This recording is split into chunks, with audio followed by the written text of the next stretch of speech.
I'm a social worker in two different departments, but they're related to each other. So one's called the Day Treatment Center, and one is called the ICCT, which is the Integrated Community Care Team. I help people who've had a fall, or have mild cognitive impairments, or have mobility concerns, or just not functioning as well, as find resources and supports in the home and in the community to help make their lives sort of easier to live and to give meaning and quality to their life.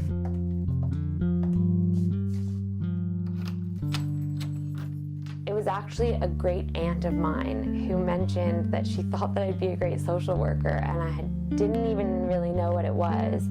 And it sort of just planted this earworm, and I started to explore that. And then I realized that it combined everything that I was interested in and just sort of complemented who I am as a person and how I like to be involved in people's lives.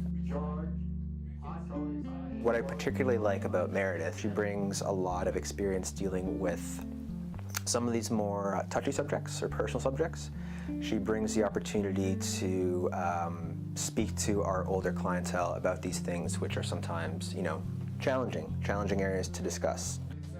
And I had sort of grandfathered over these different groups that I ran when I worked for that department before it sort of transitioned. And one is the poetry and one is the theater group. And they're both run through the retirement.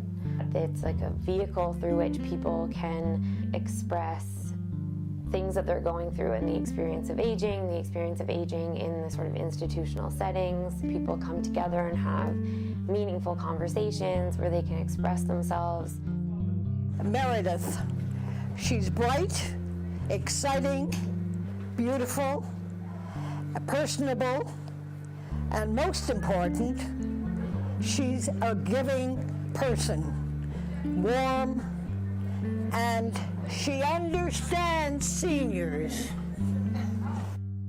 I've always loved working with the seniors population. I volunteered here at Baycrest actually before I went back to school, and I always just was close with my grandparents and felt really connected to seniors. I've always been interested also in mental health and addictions in adults, and it just is like a natural fit for me. I don't know as much of a calculated move as it just kind of played out this way and makes sense. She's wonderful. She is wonderful.